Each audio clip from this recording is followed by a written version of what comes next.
Okay, so what we started to talk about yesterday, or what we did talk about yesterday, is finding the interval and radius of convergence of a power series. And I tried to make a big deal of the fact that that is really kind of just finding the domain of a power series, which is important, but is not the point of a power series. In math, one of the main reasons we would look at power series is that they can be used to represent functions. And so, one thing we're going to do is we're going to find a power series representation, and we're going to say derive, meaning uh, we're just going to kind of do it from scratch. So, derive a power series representation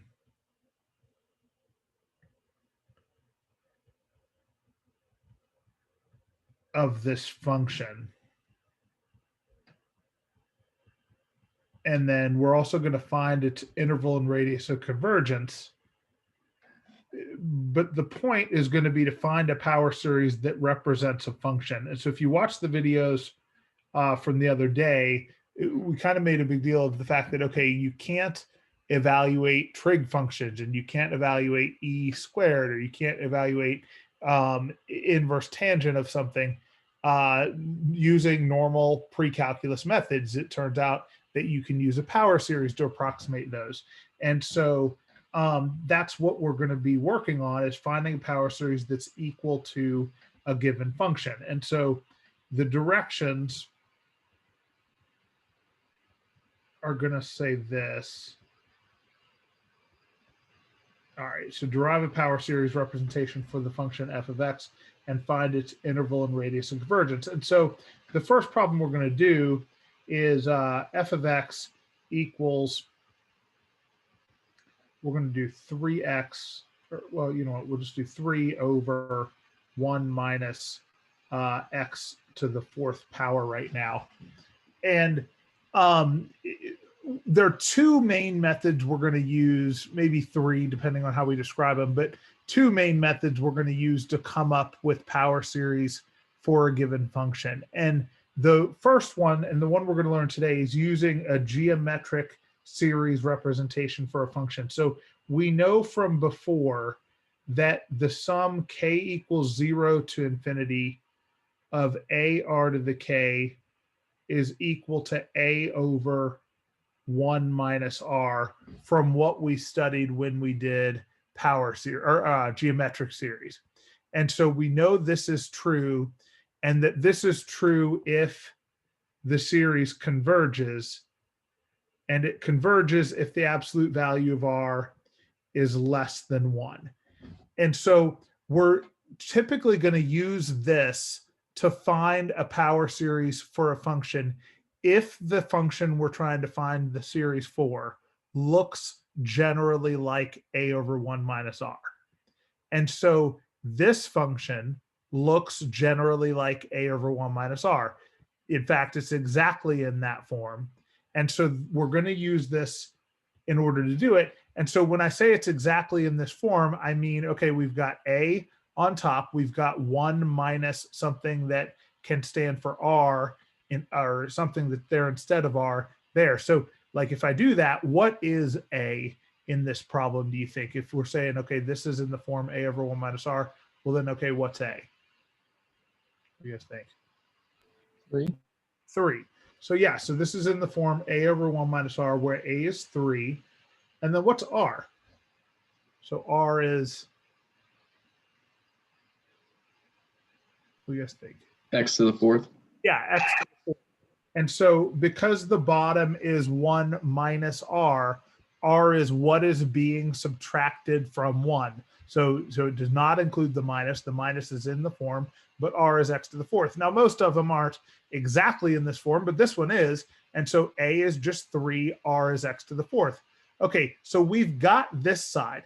And so what we know is that if the absolute value of r is less than 1, and we'll deal with that in a minute, then this is equal to this series. So I can say, based on what we've got there, that this is equal to the sum k equals 0 to infinity of a r to the k. But a is 3, r is x to the fourth, and to the k. So That's exactly what this equation is saying, but in reverse. So we started with a over 1 minus r, and we're transforming it into the sum ar to the k. Does everybody see what happened there? We're not quite finished, but everybody get the idea?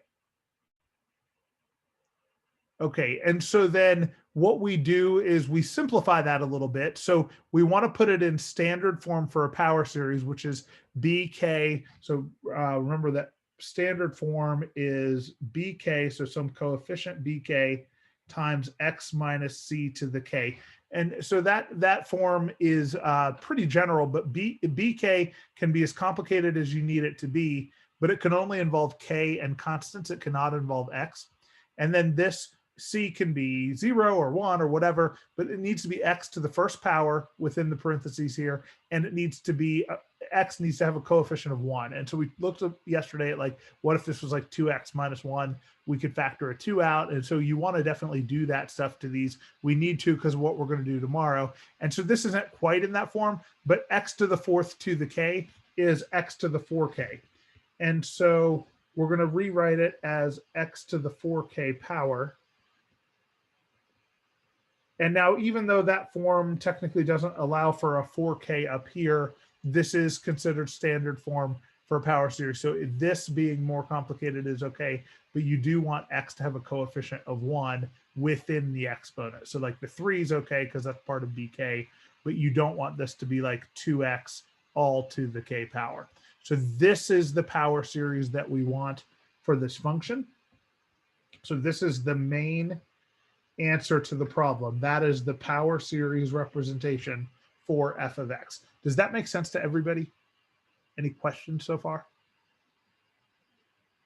Okay, now what that means is that as long as this series converges, then this converges to this value. So whatever x is, if I were to plug x into this and plug x into this, I would get the same answer for any value where x or where this series converges.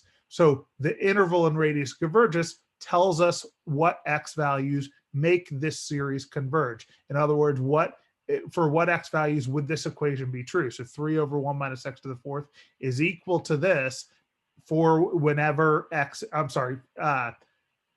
it's equal to this as long as this series converges. So on the interval and radius convergence. Normally, for the interval and radius convergence, we use the ratio test to determine that. The biggest exception to that, there's a few exceptions where we might use the root test, but the biggest exception is actually this: whenever we use geometric series in order to get it. We know that this converges when the absolute value of r is less than 1. We know that it diverges when the absolute value of r is greater than or equal to 1. So we're going to use this fact in order to find the interval and radius convergence. We're going to say, okay, well, we know it converges if the absolute value of r is less than 1. But r was x to the fourth, so it's going to converge as long as the absolute value of x to the fourth is less than 1. And then the algebra is a little bit weird, but x to the fourth we know is never negative. So that means that the absolute value of x to the fourth is itself. So we get that x to the fourth is less than 1. And then when you have an even power like that, less than 1, we know that x has to be less than positive 1 and be or bigger than negative 1. Does that make sense, everybody? Any questions? Okay, and I've got a question in chat. My bad, I didn't have it so you could ask everybody, but it says, why is it okay for x to the fourth to equal r? So within a series, x is a constant. And so like if x is 1/3, then r is actually 1/3. And if x is negative 0.9, then r is negative 0.9. And so this would be a geometric series where it's like 3 times negative 0.9 to the 4k, and that would converge to a over 1 minus negative 0.9. Does that make sense?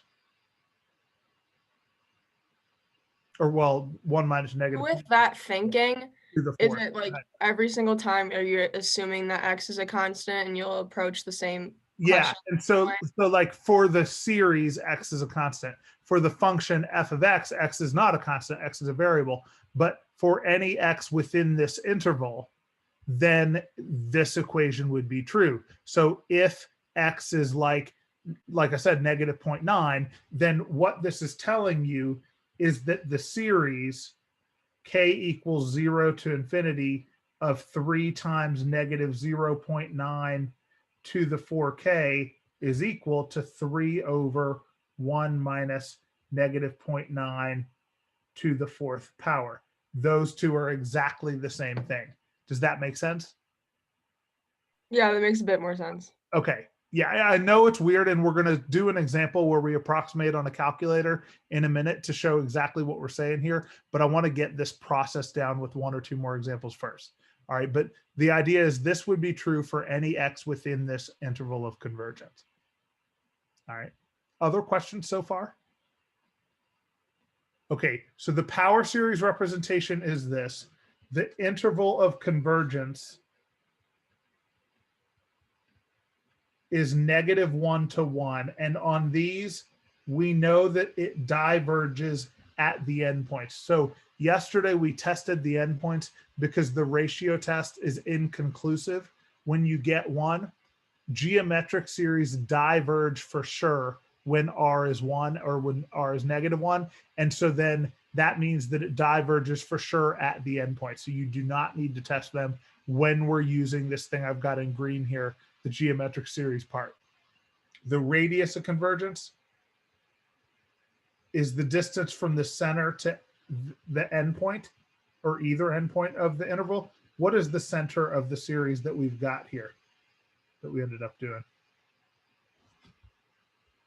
The center of this is 0. 0. And so the distance from 0 to 1 or 0 to negative 1 is 1.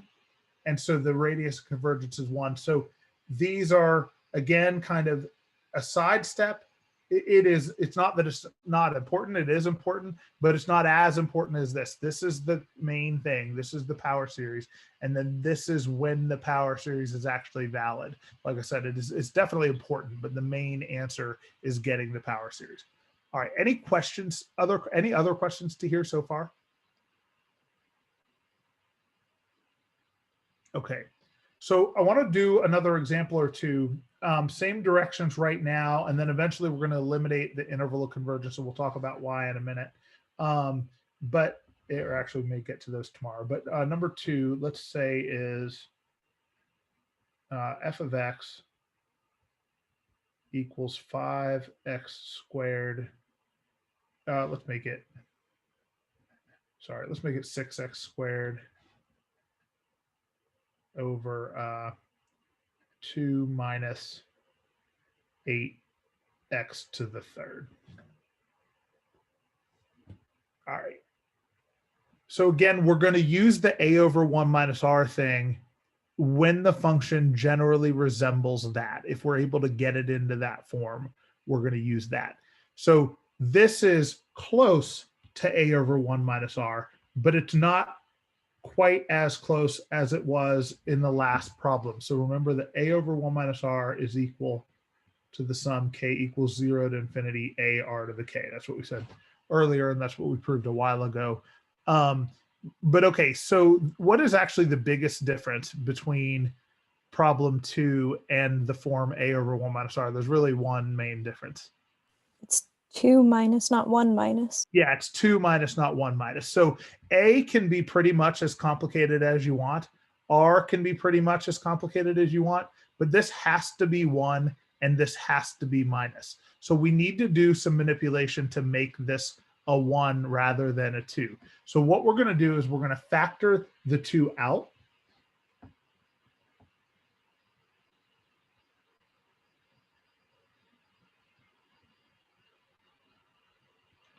And then you can bring the 2 up and make it 6x squared over 2 over 1 minus 4x to the 3rd. And then that simplifies to 3x squared over 1 minus 4x to the 3rd. Not a lot of algebra, but a little bit weird the way that we're doing the algebra. The reason this is okay is because if we were to if we were to simplify this, so you have a fraction over this denominator, you would put the denominator over 1 and you'd flip it and multiply. So the 2 would end up with this and get you back to what we started with. So you can bring it up as like a 1/2, and then that here in this case simplifies to 3x squared over 1 minus 4x cubed. Does everybody follow that? Any questions on what we're doing? All right, so then a is 3x squared, and r is 4x to the third. So then this is equal to the series, the sum k equals 0 to infinity of a, which is 3x squared, times r, which is 4x cubed, to the k. Now we're not done, but that's this form, the sum a r to the k that we've got. Would be good to there? All right, now this one requires a little bit more simplifying. So when you have 4 times x cubed to the k, you can raise each part because it's multiplication. You can raise each part to the k.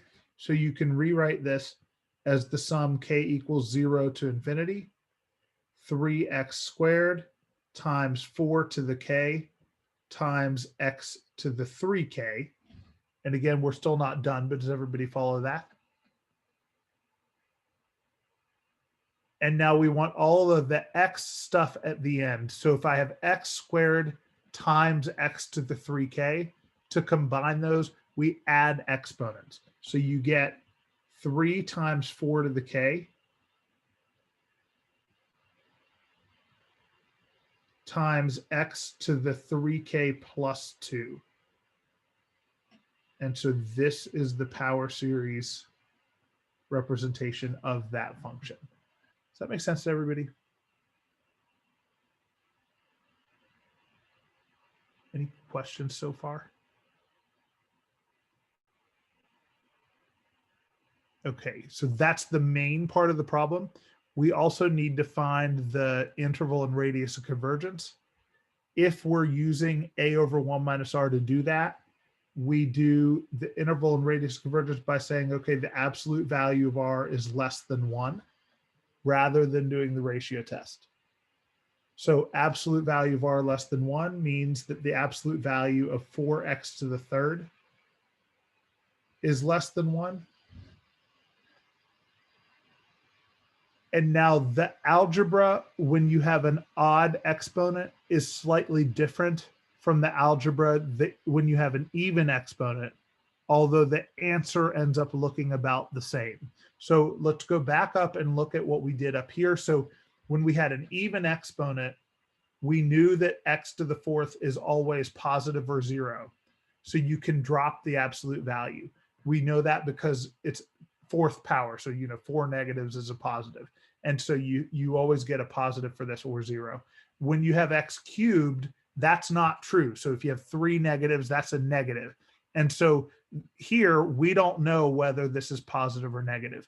But for this to be true, if you say, okay, the absolute value of something is less than 1, then that means that that thing, 4x cubed, has to be bigger than 1 or bigger than -1 or smaller than +1 and smaller than +1, excuse me.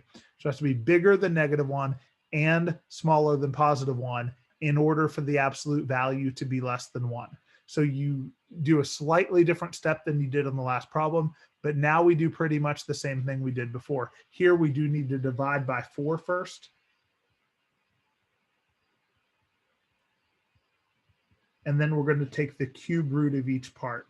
And so the cube root of -1/4 is negative cube root of 1/4.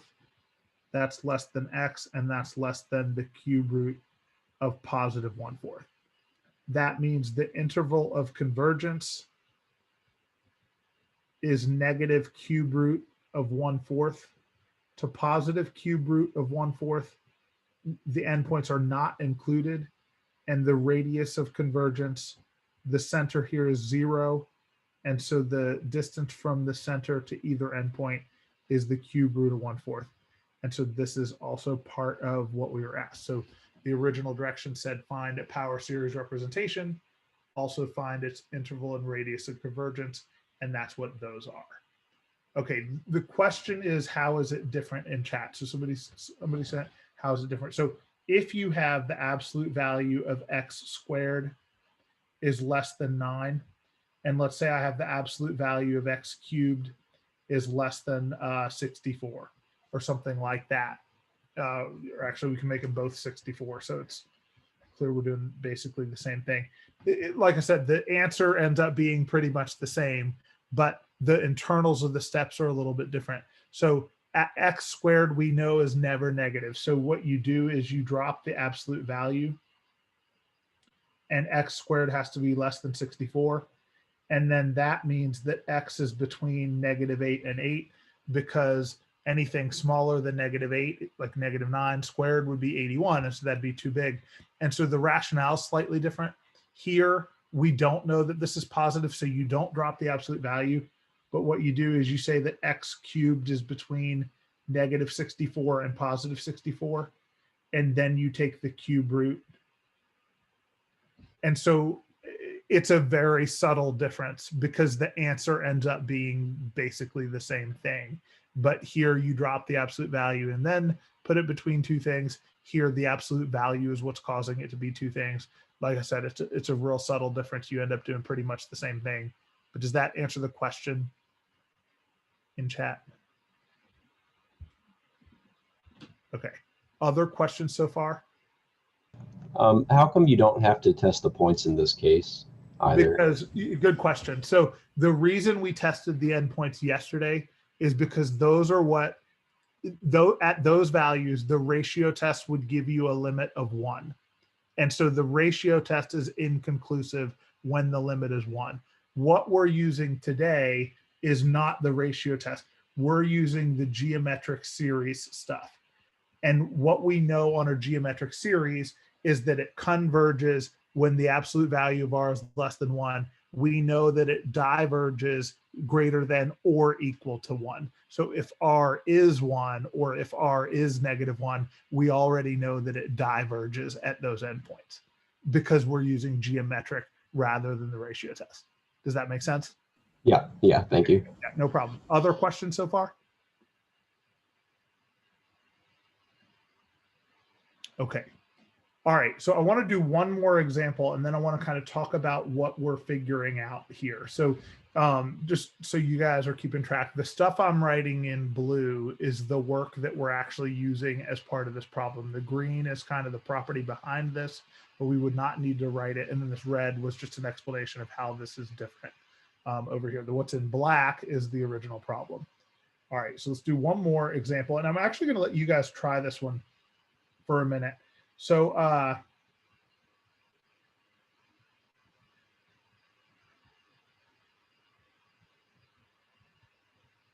so I want you guys to mess with that and see if you can get it in the form a over 1 minus r. I will give you a hint that you want to reverse this and put the 4 first, but mess with it for a couple minutes, and then we'll work it together. I'll give you about a minute, so that if you're watching the video later, it's not going to drag completely. But I'll time about a minute and let you guys try it, and then we'll start working it together.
Okay, so I'm going to start working it. If you're good, keep working on your own and kind of check to see that you're getting the same thing that I'm getting. But to get this in the form a over 1 minus r, we're going to reverse the denominator and make it 4 plus 5x, and then we're going to factor a 4 out. And the algebra is weird to factor a 4 out here, but we've done stuff like this with integrals before. So you have to have that constant as a 1 to get it in the form a over 1 minus r. So we forced the 4 to factor out by making this 5 over 4. And the idea is if you were to distribute the 4 through, you would get 4 plus 5x, because 4 times 5 over 4 is just 5. And so you distribute the 4 and it would get back to what you started with. We don't want to do that. We want the 4 out of here. So now we're going to move the 4 to the top and make it 6x over 4. And I'm going to go sideways just so we have some extra space. 6x over 4. And then 1 plus 5/4 x. And then somebody's asking in chat, could you factor out the 5x? You could, but it's going to mess up the algebra with the power series because you're going to get x to the -1. And so that's not something you want to do. Does that make sense?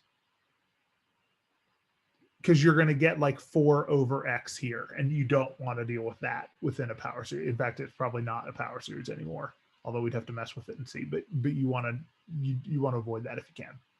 All right. So this is an easier way to go about it. And then 6/4, if you notice, reduces to 3/2, and that's going to make the series a little bit easier to work with if we do that. So we're going to make it 3x over 2. And then the bottom has to be minus.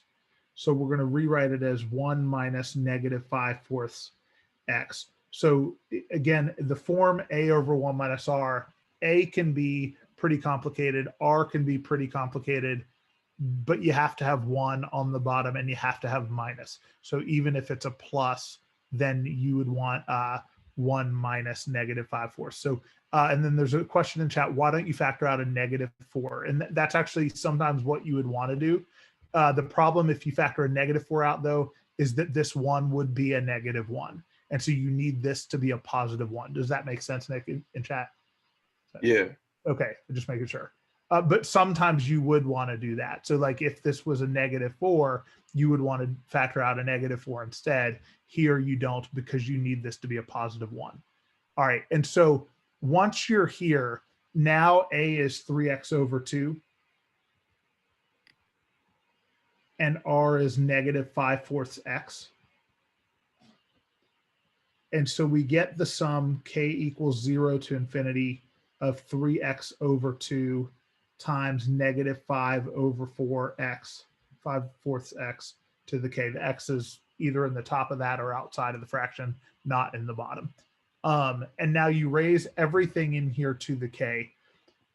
And I would guess most of us did not do this, but it is standard when you have a -5 like that to think of it as -1 times +5. And the reason we do that is because then it's clear that we've got the alternating term -1 to the k in there. So what you normally would do here is make it -1 to the k times 5 to the k over 4 to the k, and then x to the k. And if you have -5 to the k, that's okay. But the reason we do this is because now you've got this alternating term, -1 to the k, and it points it out better if you do that. Does that make sense to everybody what we're doing here? Any questions on the algebra so far? Okay, and so then we're going to put all the x stuff at the end, and we're just going to kind of neaten up these coefficients at the beginning, or the coefficient part at the beginning. So normally we put the -1 to the k at the beginning of the series. So we've got -1 to the k. And then also in the numerator of the fraction, we have 3 and 5 to the k. And in the denominator, we have 2 times 4 to the k. And then x times x to the k is x to the k plus 1. So this x in the top, the one that's with the 3x over 2, that x times the x to the k at the end, that's x to the first times x to the k. So you add the exponents and get x to the k plus 1. There's one more thing we could do to simplify, but this is a pretty good representation. This is a good way to put the answer. Any questions on how to get to here? Is everybody good? And please ask, because I know this is weird algebra. This is algebra you know, but you've not necessarily done this algebra in this way probably ever. So So yeah, go like ahead. that 3x, Yeah. why exactly do you take the 3 and multiply it by the 5k and then the x and multiply that? So you do split the x off to combine with this because the coefficient part can't have an x in it. Like the bk part has to be just a function of k. You get what I mean? Yeah. Okay, and so the x needs to go and combine with the x to the k. So we definitely need to do that. The way you do this, it doesn't really matter the order you put it in. It's just normal that you would put -1 to the k. So like once we get rid of the x, once we move the x over here, what's left in the numerator is 3 and -1 to the k and 5 to the k. All three of those are multiplied together. It's not that it's just 3 times that. It's just I'm putting it in an order. And so what's normal is to put the -1 to the k at the beginning, just because that's the alternating thing. But like, there's no reason why I have 3 before 5 to the k. It could be like, this could easily be -1 to the k times 5 to the k times 3 on top as well. And that's completely fine. Okay, Does that that- makes sense. I was thinking that like you were gonna need to like combine stuff, but it makes sense what you just No, so you don't make this like 15, if that's yeah, what you're. that's what I was thinking. Okay, yeah, Going because on it's like not 3 to the k. that. Yeah. If it was 3 to the k, you could make it 15, but it's not. It's 3 to the first. Okay, all right, other questions? Okay, so this answer is fine. And if you're working this problem, this is probably what I'd expect that you put. So I'm completely fine with you doing this. If you see this in a textbook or solutions, usually when I write the solutions, I usually try to do this, but it just depends on what the person coming up with solutions does. A lot of times what would happen is, if you notice that 4 is a power of 2, this is 2 squared to the k. And so it's 2 to the 2k. Well, 2 times 2 to the 2k. So here's what I'm trying to say. So 2 times 4 to the k is the same thing as 2 times 2 squared to the k, which is 2 times 2 to the 2k, which is 2 to the 2k plus 1. And so I don't, like I said, I don't really care if you guys do that. But if you see this in an answer somewhere, like if you get it wrong on WebAssign and you see their answer, if you're seeing something like that, where you're like, where the heck did this come from? It's probably because they did a simplification like that, where they got the bases to be the same. So a lot of times what they'll do, or what books will do, is get it into like the prime factors. So if it is 8, you would rewrite that as 2 to the 3rd, or if it's 81, they'd write that as 3 to the 4th. That's nothing you have to do. It's more so if you see this answer somewhere, you can recognize that you have the same thing they do. Or if you see this and you're not sure where they got it, it could have been something like that. But does everybody get what happened here? Everybody good? Okay, so this answer though is completely fine. There's no need to go to that last answer. It's just I want you to understand they're the same thing. So if I was answering this on a test, this is probably what I would put. If I was taking a test on power series, I'd probably put this as the answer, but you could go to here. All right, the other thing is we need to do the absolute value of r less than 1 for the interval of convergence. So then the absolute value of -5/4 x is less than 1.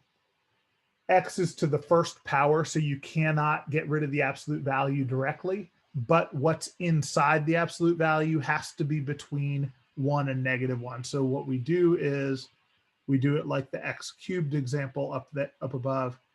And so we get that. And now we multiply all 3 parts by -4/5, the reciprocal of that coefficient. And so we get +4/5 is greater than x is greater than -4/5, because when you multiply or divide by a negative, you reverse the inequality signs. That means the interval of convergence is -4/5 to +4/5. not including the endpoints, the radius of convergence is positive 4/5 because the center is 0. All right, questions on any of this? And like I said, I know this is weird. This is all stuff you guys are going to be able to do. I'm not worried about that, but it is weird to get used to the algebra and the way this stuff works. So don't hesitate to ask. Good? Okay. All right, so I want to talk for a minute about what exactly this is, and then I want to extend this into something else. But the skill part, the things you need to be able to do today are find this power series and simplify it down to at least here, and then get the interval and radius convergence. So if you're given a function that is pretty much in the form a over 1 minus r, be able to get the power series and be able to get the interval radius convergence. The importance of it is that for any value between these, this series is an approximate, or is actually equal to this. And so what we know is that from that representation, we know that 6x over 5x plus 4 is equal to the sum k equals 0 to infinity of -1 to the k times 3 times 5 to the k over 2 times 4 to the k times x to the k plus 1 if x is between -4/5 and positive 4/5. Okay, we know that's true. And so if you have this function f of x and I wanted to figure out f of 0.1, okay, there are two ways to do that now. One way is to do 6 times 0.1 over 5 times 0.1 plus 4 and whatever that is. The other way is to plug it into the series. So I can plug 0.1 in for k, whoops, 3 times 5 to the k.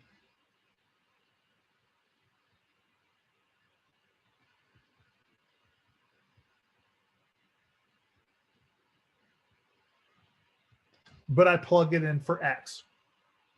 Now, to evaluate this, what we do is we plug in 0.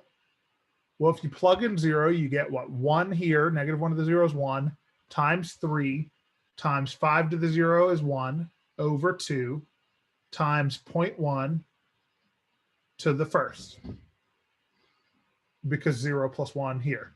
And then if I plug in 2, I get +1 times 3 times 5 squared. So 3 times 5, I'm sorry, I'm doing k equals 1, my bad. So this is k equals 0. This is k equals 1. So, okay, I get -1 times 3 times 5 to the first, so -15 over 2 times 4 times 0.1 squared. K equals 2 gets me +1 times 3 times 5 squared over 2 times 4 squared times 0.1 to the third, and I can keep adding them up. The more terms I add, if I were to do this on a calculator, or if you were to use Excel to add up a bunch of those, or if you've done any programming like in MATLAB or Java or anything like that, it would be easy to do a for loop and keep a running total of these things. As I add more and more terms, I'm going to get closer and closer to this exact value. The fact that these terms have to approach 0 because of the k-term test. So the sequence that you're adding up, the limit of that sequence has to be 0. That means eventually, once I get k to be large enough, the terms are so small that it's no longer going to change the display on your calculator. And so what happens is this is a way to approximate this function. Now, the problem is that's not important for this function. Why would we not want to do this instead of this? So if you were going to calculate one of these, either the one I've got in blue or this I've got in green, where you're adding up a bunch of these, which one would you rather do? Blue. The blue one. Why?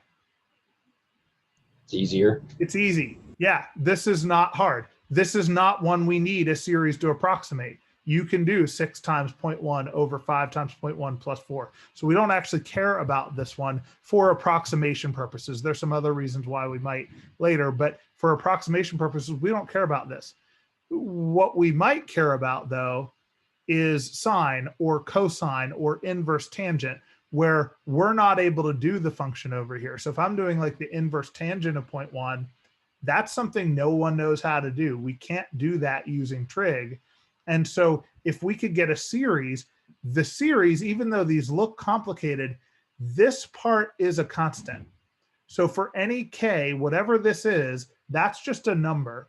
And then you've got a power function. That's why they're called power series. You've got a power function with a base of 0.1 or whatever it is you're evaluating. Well, those things are easy to evaluate. So even though this looks complicated, and it's definitely more complicated than this is something that's more than doable. It's something we can do easily with a calculator or on a computer.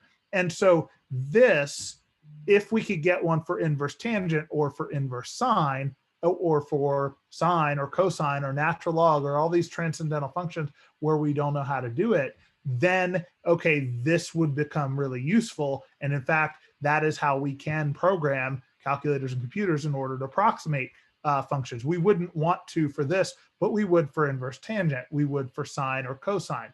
Now, what we've said is that we know how to get this when the function looks like a over 1 minus r. Well, these look like a over 1 minus r. Does sine look like a over 1 minus r, or cosine or log? These are things we'd want to be able to find power series for. Do any of those look like a over 1 minus r? They don't. Sine does not, cosine does not, natural log does not, inverse tangent does not. And so actually sine and cosine we can never do using this method.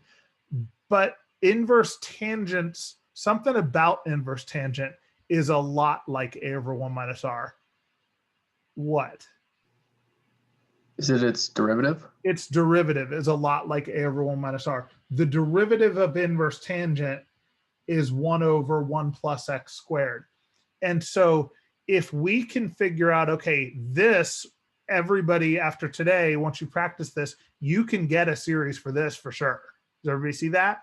So we can get a series for this for sure. Now, if we can figure out how to take the integral of the series would be the series for inverse tangent x, because the integral of this is inverse tangent x.